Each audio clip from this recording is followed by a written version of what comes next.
मैं हूं दयानंद शेट्टी और आप मुझे इंस्पेक्टर दया के नाम से जानते हैं। For more episodes of CID, subscribe to Sony Pal and hit the bell icon. और ये सोफा साफ करो इसे। पता नहीं ठीक से करो मेरी मेकअप। मेरा भी पफ दे दो, 2 घंटे से बैठी हूं मैं। दो शीशा। सर, एज पर रिक्वायरमेंट सब चीजें रेडी हैं, बस वो ईशानी मैडम आ जाए। मैडम आ जाए, पता नहीं कब आएगी। जाओ जाकर देख कर आओ। सर, जब वो आएंगे हमें पता चल जाएगा सर। पता नहीं कब आएगी, सबकी बैंड बजी पड़ी है। महारानी पता नहीं कहाँ रह गई है।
Hello Ishani ma'am.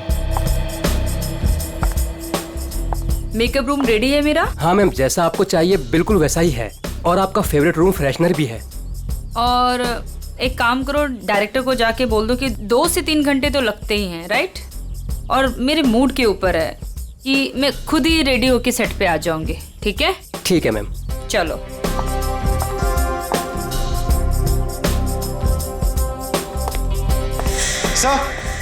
Sir, Ishani madam आ गए हैं। आ गई?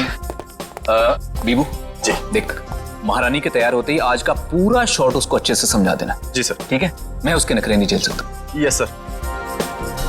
सर, अगर उसने मुझे थप्पड़ मार दिया तो खा लेना एक थप्पड़। स्पॉट सुन, ईशानी मैम का जूस और लो कैलोरी दही जल्दी से लाना, नहीं तो वो शूट कैंसिल कर देगी। सुनो, क्या मतलब है ये सब का? तुम लोग इधर उधर भाग रहे हो जैसे कि पता नहीं कोई शेरनी आ गई है। जाओ जल्दी से जाकर ईशानी को रेडी करवाओ। अब भी मैं डायरेक्शन टीम को बोल के आती हूँ।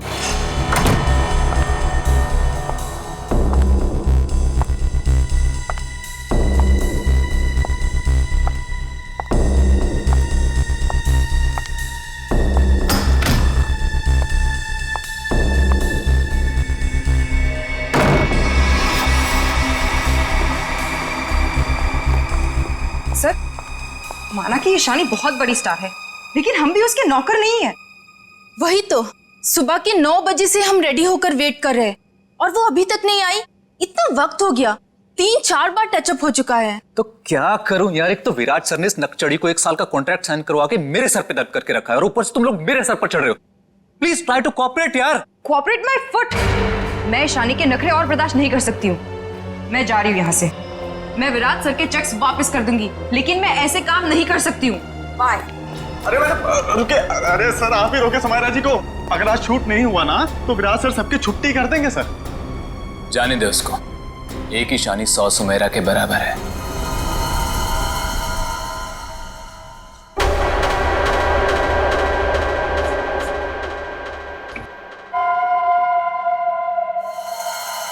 बीबू, बहुत देर होगी, देखना कहां पर है, बुला उसको। सर, वो सैंडल उतार के मारेगी मेरे मुंह पे। लिख के ले लो, वो वापस नहीं आने वाली है। ईशानी के नखरे ही एक दिन उसे ले डूबेंगे। अरे तू जा, उसको बुला के ले। जा जा। अरे जाना। जा रहा हूं सर।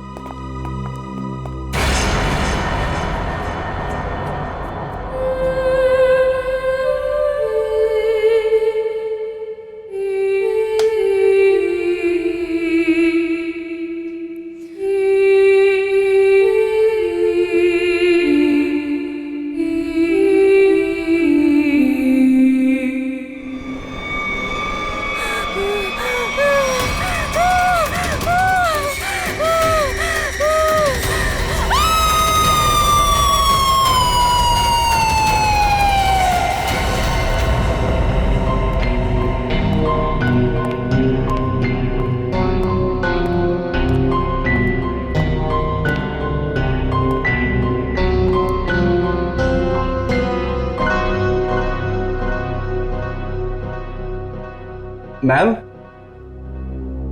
मैम आप रेडी हैं तो मैं अंदर आ जाऊं? मैडम भाग जा यहाँ से, वरना तेरा पैर तोड़ दूंगी।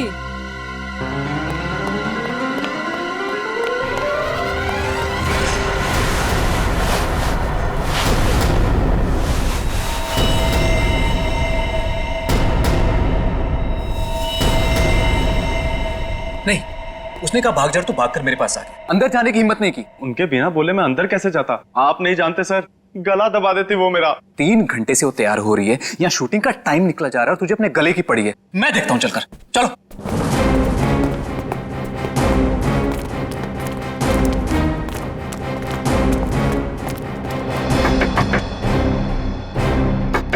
ईशानी, सर प्लीज, मैम गुस्से में लगती है, शूट छोड़कर चली जाएंगी।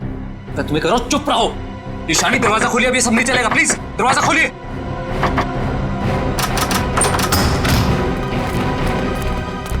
अरे मैम ये हेड क्यों पहनी आपने? ये तो ब्रीफिंग में है ही नहीं। मैम ऐसे बैठे क्यों हैं? क्या अकड़ है इस औरत के अंदर। ईशानी जवाब दो, हमारी तरफ देखो। ईशानी, ईशानी।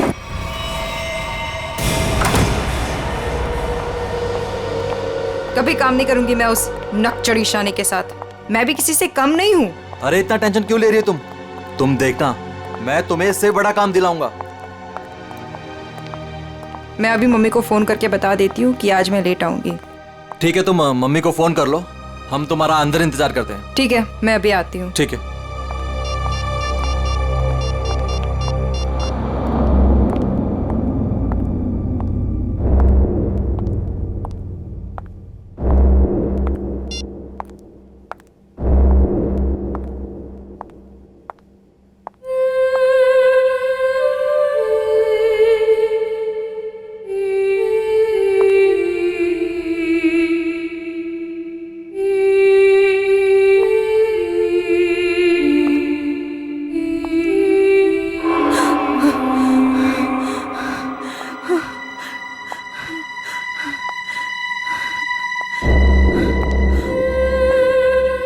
कौन है? सामने आओ। ये है? ये यहाँ कैसे?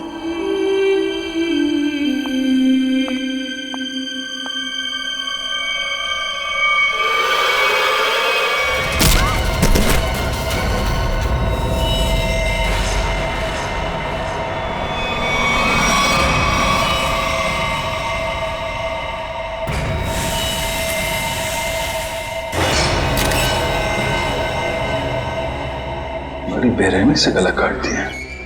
हाँ सर, ये अजीबोगरीब मेकअप और ये लाल रंग की हैट भी रखी। मारने के बाद इतना मेकअप करता है कातिल, ये लाल रंग का हैट बड़ा अजीब केस है ये। सर ये मेकअप और सारा कुछ उस कातिल ने ही किया है। अच्छा, आखिरी बार कौन आया था ईशानी से मिलने? मैं गया था सर वहां पे, लेकिन उन्होंने अंदर से ही बोल दिया कि भाग जाओ वरना तुम्हारी टांगे तोड़ देंगे। टांगे तोड़ दूंगी? क्यों? सर एक्चुअली ईशानी अपनी मर्जी की मालकिन थी और वो अपनी मर्जी से ही शूटिंग पर आती थी। अगर गलती से भी उसको किसी ने कुछ बोल दिया तो कभी भी शूटिंग छोड़कर चली जाती थी। सर इसका मतलब काफी लोग होंगे जो ईशानी को नापसंद करते होंगे। ईशानी? क्या हो गया ईशानी को? किसने किया ये सब? आप कौन है? आप जी ये जो एड शूट हो रही थी ये मेरी एड है, मैं मालिक हूँ इस कंपनी का। ठीक है, इधर आइए थोड़ा। अच्छा बीबू, तुम वापस कितनी देर बाद आए थे प्रीतम और लोगों के साथ? सिर्फ कुछ सेकंड्स में, अगर कहें ज्यादा से ज्यादा बस 1 मिनट। 1 मिनट में? 1 मिनट में इतना सब कुछ किया? सर सर एक सेकंड, यहाँ पे एक फिंगरप्रिंट मिला है और बाकी सब कपड़े ठीक है, मगर बस ये तो देखिए सर, ऐसा लग रहा है किसी ने कैंची से काटा है सर।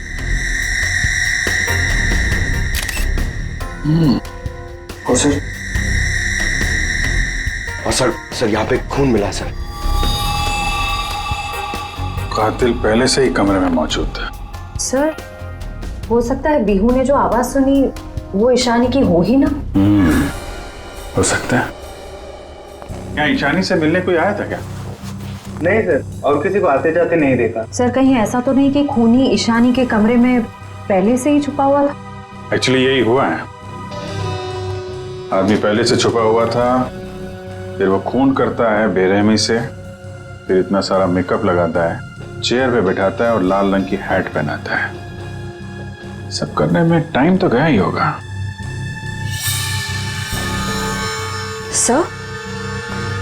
सर ये देखिए, ईशानी का टॉप भी कटा हुआ है। इसे भी काटा गया है, उधर भी कपड़े कटे हैं, इसका टॉप कटा है। लगता है ये जानबूझ के किया गया है।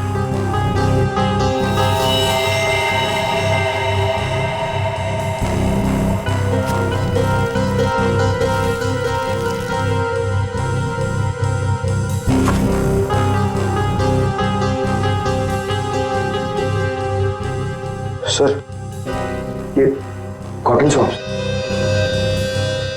लगता है मेकअप करने में इस्तेमाल किया गया है।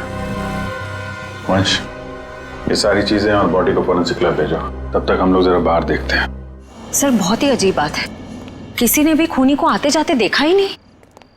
आने जाने की तैयारी पहले से कर रखी थी खूनी ने, ना काम किया और निकल भागा। सर ऐसी कैसी तैयारी की होगी कि यूनिट के किसी भी मेंबर ने उसे नहीं देखा? इतना हंगामा हो गया यहाँ पे और ये बैठा सो रहा है। जी साहब। यहाँ से किसी को आते जाते देखा तुमने? साहब मैं तो अभी 5 मिनट पहले ही आया हूँ। 5 मिनट पहले?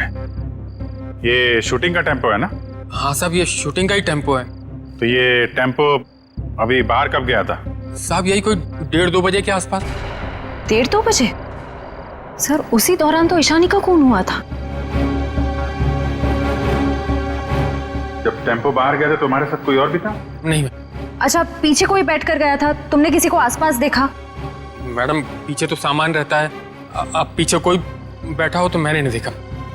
इससे अच्छा तरीका और क्या हो सकता है खूनी के यहाँ से निकलने का?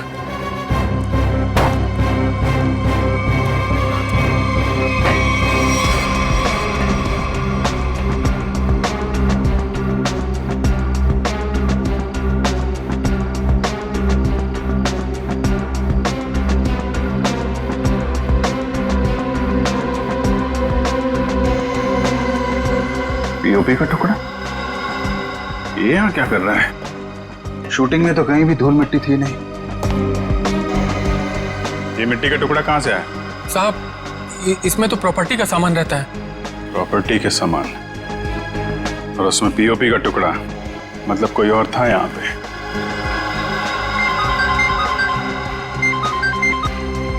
हेलो, क्या? कहाँ पे?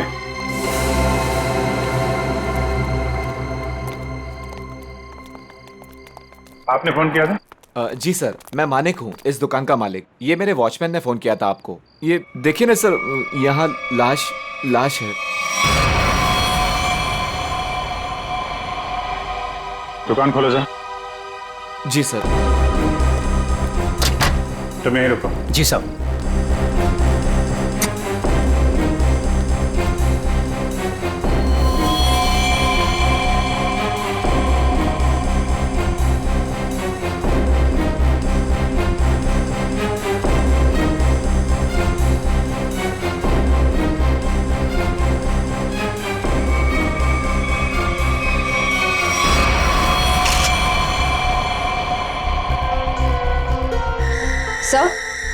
सर इसे भी बिल्कुल ईशानी की तरह मारा गया है। ये देखिए, किसी पतली धार वाली चीज से इसका गला काटा गया है।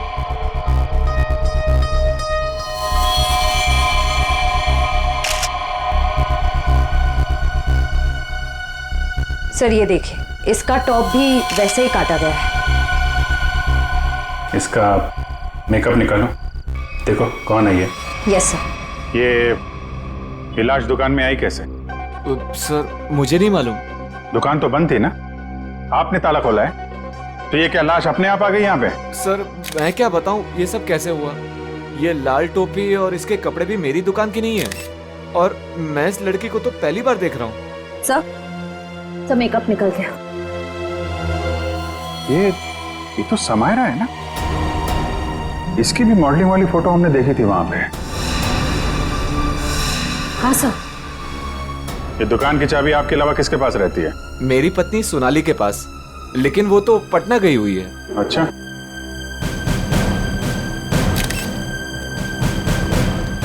तुम्हारी ड्यूटी में एक आदमी यहाँ पे खून करता है, उसकी लाश को यहाँ दुकान में रख दिया। क्या कर रहे थे तुम? कुछ देखा नहीं तुमने? देखा ना साहब, पर वो खूनी है ये कैसे पता चलता? हाँ? कैसा था वो? था नहीं साहब, थी। वो एक औरत थी, उसे मैंने जाते हुए पीछे से देखा था। उसने लाल रंग का कोट पहन रखा था, उसके बाल लंबे थे और उसने सर पे एक लाल टोपी पहन रखी थी। और हाँ साहब, उसने डस्टबिन में कुछ डाला था। मतलब सर, खूनी एक औरत है?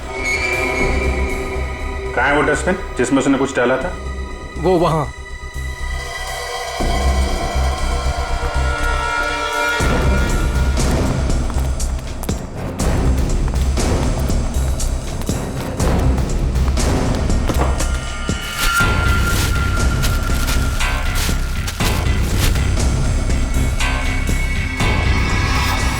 तो ये तो फिशिंग का सामान है, मछली पकड़ने का कांटा वाटा। सर ये तंगूस पे खून लगा है।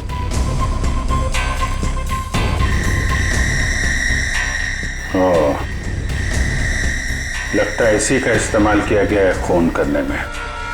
भरे दिन के उजाले में शूटिंग पर कोई मेकअप रूम में घुसता है और ईशानी को मार डालता है, और तुम में से किसी ने कुछ भी नहीं देखा और ना कुछ सुना है? ये कैसे हो सकता है? सर एक्चुअली ईशानी की परमिशन के बिना उसके कमरे में कोई नहीं जाता था। इनफैक्ट उसने बीबू को भी दरवाजे के बाहर से ही भगा दिया, और उसके बाद जैसे ही हम लोग गए तो देखा वो मरी हुई थी। चलो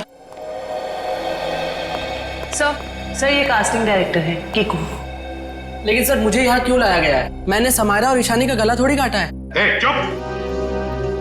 तुम ही हो कास्टिंग डायरेक्टर हो ना, जो ईशानी और समायरा को जानते हो उनके मॉडलिंग की शुरुआत के दिनों से। जी सर। और विराज की शूटिंग पर तुमने ही भेजा था ना उन दोनों? हाँ सर। मतलब तुम अच्छी तरह से जानते थे कि वो कब और कहां मिलेंगे?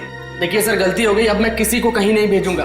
दरअसल 5 साल पहले ही मैंने वो काम छोड़ दिया था। 5 साल पहले काम छोड़ चुके थे? कुछ लड़कियों ने मेरे खिलाफ केस कर दिया था, उस वजह से मेरा ऑफिस भी बंद हो गया। तो फिर कल तुमने ईशानी और समायरा को विराज के शूट पे कैसे भेजा? दरअसल दोस्ती में विराज के शूट पर उनको भेज दिया था सर, लेकिन इन सब से मेरा कोई लेना देना नहीं है सर। फिलहाल तो हम मान लेते कि तुम्हें कुछ नहीं मालूम, तुमने कुछ नहीं किया। लेकिन एक बात याद रखो, अगर जरूरत पड़ी तो तुम लोगों को हम फिर से बुला लेंगे। जा सकते हो तुम।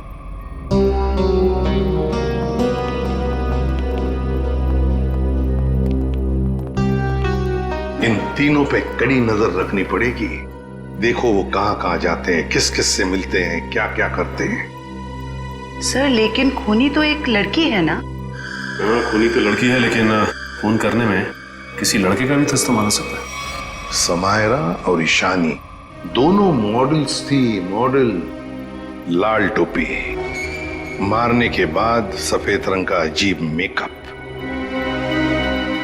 मारने के लिए फिशिंग का सामान, और फिर उन दोनों खून में सब कुछ बिल्कुल एक जैसा। तो एक बात समझ में नहीं आई कि खूनी ने ये मछली पकड़ने का सामान क्यों इस्तेमाल किया खून करने के लिए? सर बहुत ही अजीब है ये खूनी, और एक ही दिन में 2 मॉडल्स को मार डाला इसने। पता लगाना पड़ेगा कि समायरा और ईशानी दोनों मॉडलिंग के अलावा और कुछ करते थे या मॉडलिंग करने से पहले क्या करती थी। कहीं दोनों के बीच में कोई संबंध तो नहीं था, पता लगाना पड़ेगा।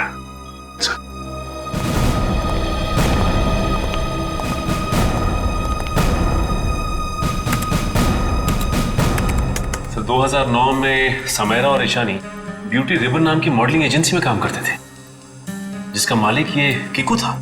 Kiku, casting director Kiku.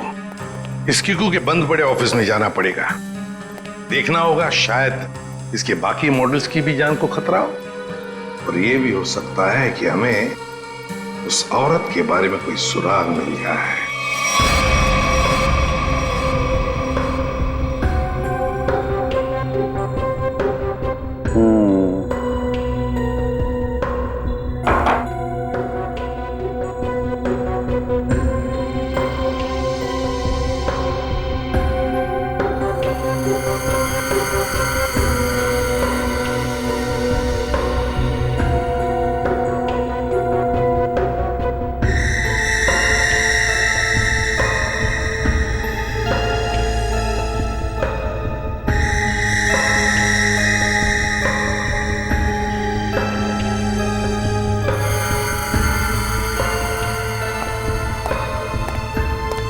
हमारा शक बिल्कुल सही निकला। खून करने के लिए इस्तेमाल किया गया ये हथियार एक खास तरह का फिशिंग किट ही है। सर, आप सुन रहे हैं मैं क्या कह रही हूँ? हाँ सुना तारिका, लेकिन मैं फिलहाल किसी और काम में हूँ। क्या? खूनी का कद नापने में। अरे वाह सालुंखे, खूनी के कद का पता लगा लिया तूने? हाँ बस 1 मिनट से रही। ये दोनों के गर्दन का ये घाव देखो बस। ये घाव का निशान ऊपर की तरफ बना हुआ है, ना तो सीधा है ना नीचे की तरफ। मतलब खूनी ने तार से इन्हें ऊपर की तरफ खींचा।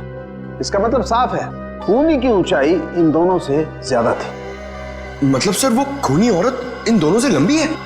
बिल्कुल पंकज, और लगभग 5 फीट 7 इंच थी। ये मेरी ट्रिग्नोमेट्रिक कैलकुलेशन मुझे बताती है, इंक्लूडिंग वो जो सैंडल उसने पहने हुए थे उनके। एक बार हाथ में आ जाए ना तो ऊंचाई भी नाप लेंगे। 5 फुट 7 इंच की लड़की जिसके लंबे और सीधे बाल हैं। और सर, या तो उसे फिशिंग करने का, मछली पकड़ने का शौक था, या तो फिर किसी खास मकसद से उसने ये सामान, ये फिशिंग किट का इस्तेमाल किया होगा। सालुंखे, लगता है इस मछली पकड़ने के तंगूर से, इस तार से इन दोनों के गले को काटा है। बिल्कुल बस। डॉक्टर साहब, जो प्लास्टर ऑफ पेरिस जैसी मिट्टी मिली थी हमें, उससे कुछ पता चला क्या? हाँ पता चला सचिन। बॉस, वो सामान मूर्ति बनाने के काम में आता है। मूर्ति बनाने का? बस टेस्ट चल रहे हैं, बाकी का भी पता चल जाएगा। तो कब बताएगा सालुंखे? बताऊंगा थोड़ी देर में, लेकिन एक खास बात और बताना चाहता हूँ। वो क्या है? बॉस, ये देखो, ये है वो तार जिससे खूनी ने इनका गला काटा। खूनी जब इनका गला काटने की कोशिश कर रहा था, इन लोगों ने अपने बचाव में हाथापाई की होगी। उसी झड़प के दौरान खूनी का पलक का एक बाल मुझे इस तार पर से मिला है। तो मतलब तू अब इस बाल का डीएनए टेस्ट करेगा, है ना? करना ही पड़ेगा। एक खूनी लड़की जिसका कद 5 फुट 7 इंच है, जिसके सीधे और लंबे बाल है, जिसे मछली पकड़ने का शौक है और शायद मूर्तियां बनाने का भी। बस इतना भी काफी है हमारे लिए, इस लड़की को ढूंढने के लिए। मछली पकड़ने का खास सामान लेके चलती है तो समंदर के किसी किनारे में कुछ तो पता चलेगा ही उसके बारे में। पर सर, हमें सिर्फ उसकी ऊंचाई, उसके काले सीधे बाल और उस टोपी के बारे में पता है। सिर्फ इतनी इंफॉर्मेशन के बलबूते पर उस तक पहुंचना थोड़ा मुश्किल लगता है सर। कोशिश तो करनी पड़ेगी श्रेया, अपने आप तो चल के आएगी नहीं हमारे पास, है? हाँ वंश, इन्हें बता दिया ना हमें किस लड़की की तलाश है? जी सर।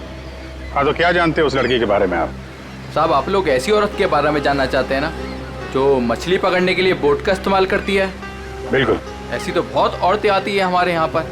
देखिए, जिस लड़की की हमें तलाश है वो लंबी लड़की है, 5 फुट 7 इंच की होगी, लंबे बाल हैं, सीधे बाल हैं। और उसकी उम्र तकरीबन 25 से 30 साल के बीच में। लंबे बाल, 25 से 30 साल की उम्र, ऐसी 2-3 लड़की आती है हमारे यहाँ पर। हमें उनके नाम और पते चाहिए। आप जब वोट देते हैं तो नाम पते तो लिखते होंगे ना? जी साहब।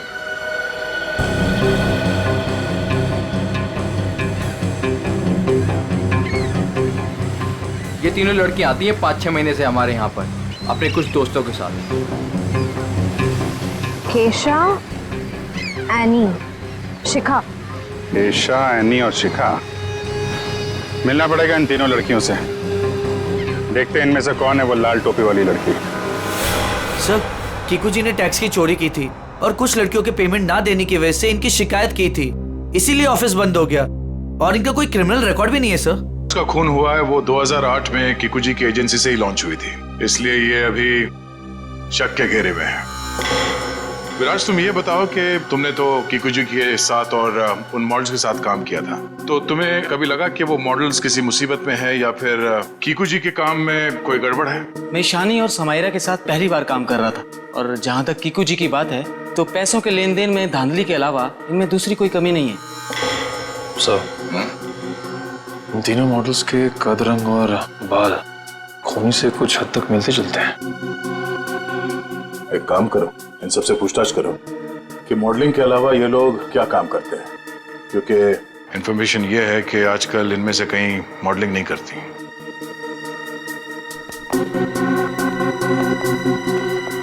एनी, 2012 में आप मॉडलिंग छूट चुकी थी। हाँ। अब आप क्या करती हैं? अभी मैं एक फिशरी स्टोर चलाती हूँ। शिखा, राइट? जी। आप एक प्रिंट मॉडल है, ये तो हम जानते हैं। उसके अलावा क्या करती? मैं कुछ भी नहीं करती। और आप क्या करती हैं केशा जी? मैं मूर्तियाँ बनाती हूँ। मूर्तिकार। ठीक है, थैंक यू।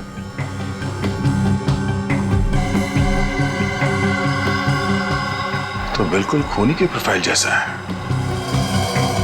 कंपनी का नाम रेड इंक। मेरा शक सही है, इस एजेंसी के मॉडल्स का ही कुछ राज है। सर, एनी, केशा और डॉली, हम तीनों के प्रोफाइल्स कुछ उन्हीं से मिलते जुलते हैं। सर, इनका संबंध मूर्तियां बनाने और फिशिंग से भी है। तो इनका प्रोफाइल पेशा दोनों शक के दायरे में है। एक काम करो, इन तीनों को ब्यूरो लेके चलो। सर, खूनी की लड़की ने जिस तरह के कपड़े पहने थे उस तरह के कपड़े आ गए सर। Very good. पंकज, इन तीनों के नंबर्स हैं ना हमारे पास? Yes sir. सेलफोन नंबर्स जरा ट्रेस करो, देखो जब उन दोनों लड़कियों के खून हुए तब ये तीनों कहां थी। Yes sir. जयंती, सर। ले जाओ जी। आप तीनों मेरे साथ आइए। कहाँ? अभी बताती हूँ, आओ।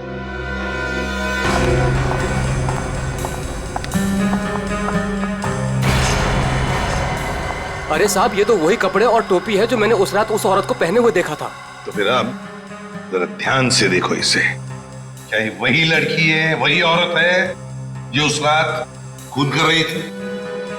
सर, मैंने उस औरत का चेहरा सामने से नहीं देखा था। उसे जाते हुए मैंने पीछे से देखा था। जाते हुए देखा? जी सर। ठीक है। केशा, जरा वहां तक चल के दिखाओ। सर, ये कैसी जांच है आपकी? जितना कहा है उतना ही करो।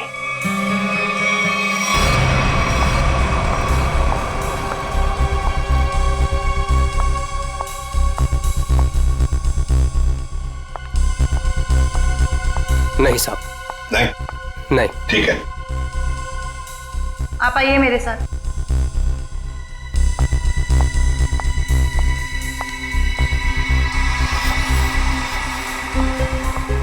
रुको, वहां तक वॉक करके आओ।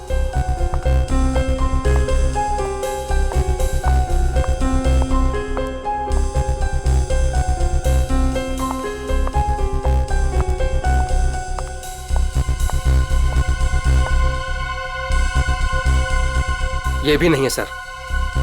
आइए।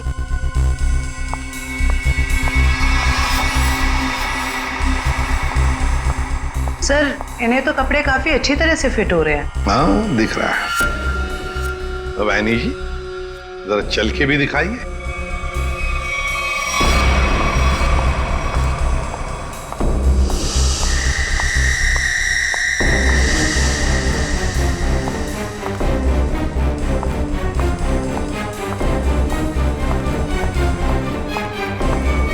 यही है सर, बिल्कुल यही है सर। क्या बक रहे हो?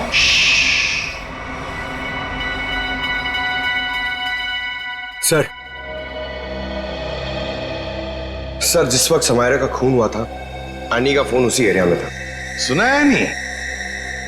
उसी इलाके में था तुम्हारा फोन जिस वक्त ईशानी और समायरा का खून हुआ था। तुम जा सकते हो। और मैं?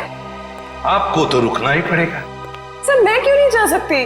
वो इसलिए कि खूनी की चाल और तुम्हारी चाल बिल्कुल वही है। और तो और सबसे बड़ी बात कि तुम्हारा फोन उसी इलाके में मिला जहां पर इन दोनों लड़कियों का खून हुआ। सर, इन सब का क्या मतलब है? I mean, दो लोग एक जैसे दिख सकते हैं ना? और फिर वॉचमैन ने ऐसा तो नहीं कहा कि मेरा चेहरा खूनी के चेहरे से मिलता है। लेकिन जिस वक्त खून हुआ उस वक्त तुम्हारे मोबाइल की लोकेशन भी वही की बता रही है, और ये सब कुछ इत्तेफाक तो नहीं हो सकता। सर, उस वक्त सैकड़ों लोग उस एरिया में थे, तो क्या सब खूनी है? बस बस, बहुत बोल दिया। बताओ क्यों किया खून ईशानी और समायरा का? सर, आप मुझ पे दो खून का आरोप लगा रहे हो। मैंने कुछ नहीं किया ऐसा। अभी तो सिर्फ आरोप लगाया है, सजा मिलनी तो अभी बाकी है। सजा? जी, सजा। खून की सजा फांसी। सर मैंने कुछ नहीं किया सर, मैं बताती हूँ सर। बताओ। पर मेरी एक शर्त है। ये लो, इनकी एक शर्त भी है। चलो बताओ क्या शर्त है। सर मुझे 50 लाख रुपए चाहिए। 50 लाख रुपये? हाँ। चलो दे दिए। अरे लेकिन तुम पैसों का क्या करोगी? तुम्हें तो सजा होने वाली है। आप वो सब छोड़िए, मैं आपको बता रही हूँ ना, मैंने कुछ नहीं किया सर। मैं तो सिर्फ उसे जानती हूँ जो खूनी को जानता है। और वो है शिखा। शिखा? तुम इतने यकीन के साथ कैसे कह सकती हो? आप लोग पता कर सकते हैं ना? हाँ वो तो हम पता करेंगे। सर मेरे पैसे? पैसे? कौन से पैसे? सर अभी आपने बताया आप देंगे। कब? नहीं सर, मैंने तो कुछ नहीं सुना। कब कहा? सर ये सरासर धोखा है। नहीं यानी जी हम कभी धोखा नहीं करते। हाँ धोखा जरूर करते हैं जब कोई कानून के साथ खिलवाड़ करता है, तब कभी कभी सीआईडी वाले धोखा देते हैं। ले जाओ इसे। सीआईडी फिर से? अब क्या कर दिया मैंने? आपने क्या किया है क्या नहीं ये तो हम पता लगा लेंगे, लेकिन आप एक नंबर के झूठे हैं ये पता चल चुका है। क्या मतलब है आपका? आपने कहा आप समायरा को नहीं जानते? 2009 में समायरा ने आपकी कंपनी रेडिंग के लिए मॉडलिंग की थी, सच है? रेडिंग? इसे कैसे ढूंढ लिया आपने? हमें पता चल चुका है। 2009 के रेडिंग के फोटोशूट कैंपेन में ईशानी और समायरा दोनों ने मॉडलिंग की थी, है ना? मैम ये कंपनी मेरे नाम पे तो थी, लेकिन मैं इस कंपनी का मामूली सा छोटा सा पार्टनर था। आप इस कंपनी के असली मालिक से क्यों नहीं पूछते? असली मालिक कौन है? चैताली। आप उससे क्यों नहीं पूछते? चैताली? इस केस में पहली बार ये नाम आया। कहाँ रहती है वो? ये नहीं हो सकता, ये नहीं हो सकता। अगर सीआईडी को सच का पता चल गया तो बहुत बुरा हाल होगा मेरा।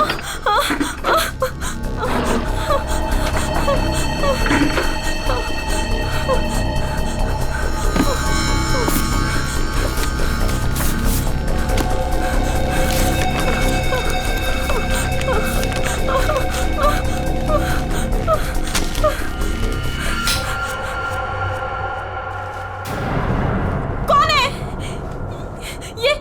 ये लाइट क्यों बंद कर दी? ये लाइट्स किसने ऑफ की?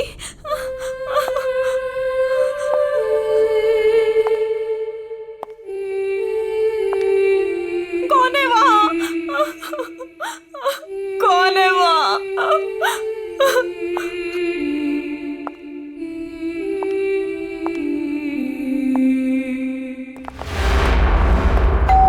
ये शिखा सच्चाई बता क्यों नहीं देती? सर पहले कुछ सच बता देती तो किसी की जान ही बच सकती थी।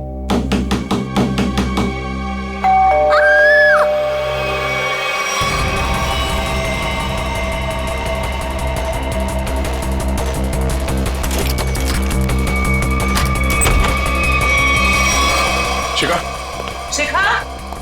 शिखा? बचाओ!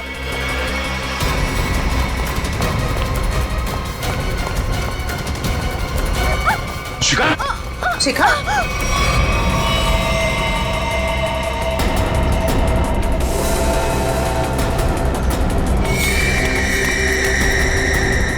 नस कटी नहीं है। इशिता जल्दी एम्बुलेंस को बुलाओ, जल्दी।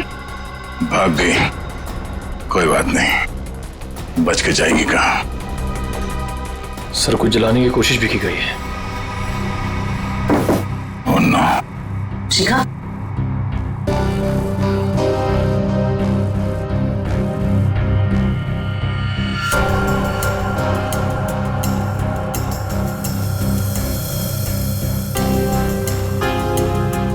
इतना लंबा बाल ये शिखा का तो नहीं हो सकता। ओह, तो भागते भागते बाल छोड़ गई। देखते हैं कहां तक भागती है ये। आइए सर।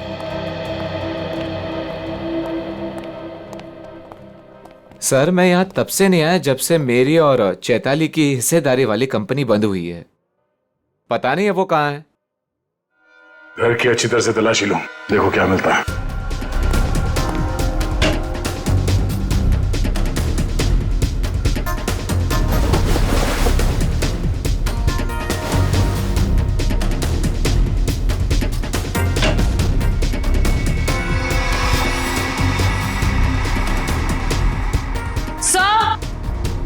हाँ जयवंती। सर ये देखिए।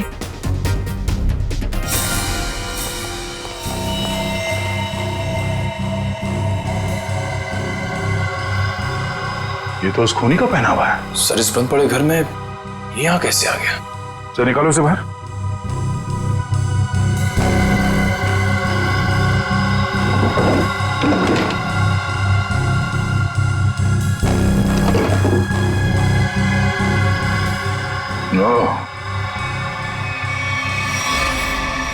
ये चक्कर है।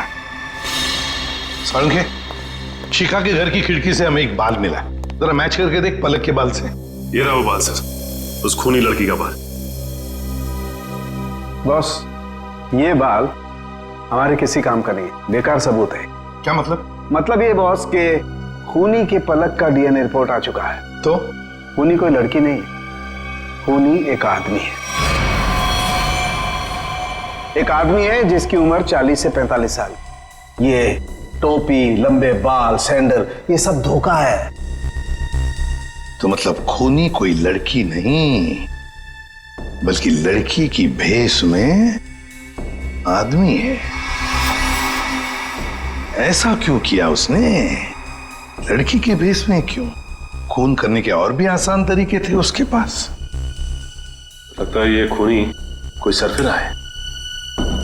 खूनी कोई सरफिरा नहीं, शैतान दिमाग का आदमी है ये, शैतान दिमाग का। सोच समझ के सब कुछ कर रहा है ये। एक काम करते हैं, जितने भी लोगों पर शक है ना, सबको यहां बुला लो, सबका डीएनए टेस्ट करते हैं। आप बताते क्यों नहीं कि हम सब लोगों को यहाँ पर क्यों लेकर आए हैं? ऐसी जगह लाए कि हमारा कोई टेस्ट होने वाला है और आप लोगों को हम सब पे शक है कि हमने खून किया है। लगता है हम सब बिना जुर्म के सजा भुगतने वाले हैं। बस बहुत हो गया। खूनी को ढूंढने का हमारे पास यही एक रास्ता है। और वैसे खूनी का बहुत ही खास सुराग मिला है हमें। डॉक्टर साहब बिल्कुल ठीक है। दरअसल क्या है, खूनी चाहे कितना भी होशियार हो, कितना भी चालबाज हो, कोई ना कोई क्लू हम लोगों के लिए छोड़ जाता है। और इस बार भी खूनी एक क्लू छोड़ गया है, और वो क्लू है पलक का एक बाल। देखिए, मैं ऑडिशंस लेता हूँ, लड़कियां सजती हैं, संवरती हैं, अपनी पलकों को भी सजाती हैं, तो इन सब से हमारा क्या लेना देना? तुम्हें बड़ा यकीन है कि खूनी एक लड़की ही है? सबको मालूम है कि लंबे बालों वाली लड़की सबको मारती फिर रही है, और आप। लेकिन हमें जांच तो पूरी करनी पड़ेगी ना। सर हमें करना क्या पड़ेगा सर? ज्यादा कुछ नहीं, आप में से हर किसी को अपने पलक का एक बाल देना होगा, और जिसका डीएनए हम उस खूनी के डीएनए से मैच करके देखेंगे। और वैसे भी जब आप लोगों ने कुछ किया ही नहीं है तो डरने की तो कोई बात ही नहीं है। जयवंती, देखिए, आ जाओ। चलो जाओ।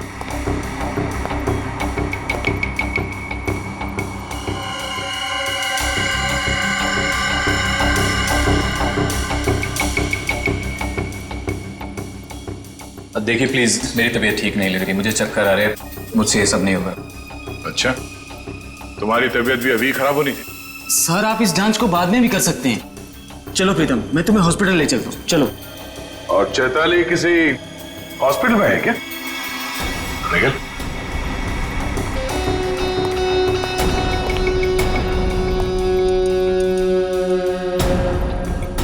सही कह रहा हूं ना मैं? मिस्टर विराज या फिर चैताली का पति कहना बेहतर होगा।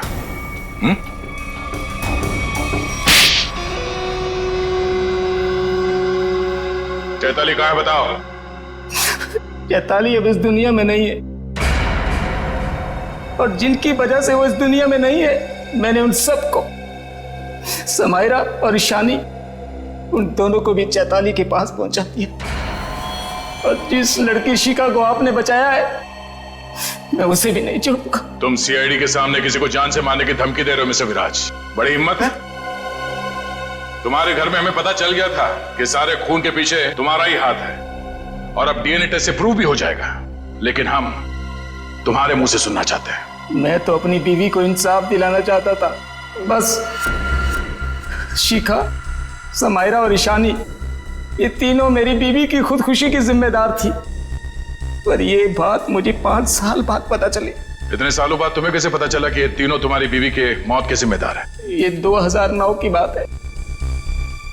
चैताली ने द रेड इंक कंपनी में पैसा लगाया था, और ये तीनों लड़कियां उसकी बराबर की पार्टनर थी। माणिक तो बस नाम का पार्टनर था इनके बीच। मैं उस वक्त यूके में था और इन तीनों लड़कियों को जानता भी नहीं था। लेकिन जब इनकी कंपनी नुकसान में चली गई तो इन तीनों ने मेरी बीवी को कर्जे पर बकायेदारों से लड़ने के लिए अकेला छोड़ दिया और उसे मरने पर मजबूर किया। और जब तक मैं उसके पास पहुंचता मैंने एक औरत का वेश बनाया और अपना बदला लेना शुरू किया, ताकि आप लोग ये सोचते रह जाएं कि खूनी एक औरत थी। शिखा के घर जो जलाया था वो एक सबूत था, उसको मुझ पे शक हो गया था। माना कि उन तीनों की वजह से तुम्हारी बीवी अब इस दुनिया में नहीं रही। तुम कानून की मदद ले सकते थे, लेकिन तुमने ऐसा नहीं किया। अपनी बीवी की मौत का बदला लेने के लिए तुम खून करने लगे। अब तुम्हें फांसी से कोई नहीं बचा सकता।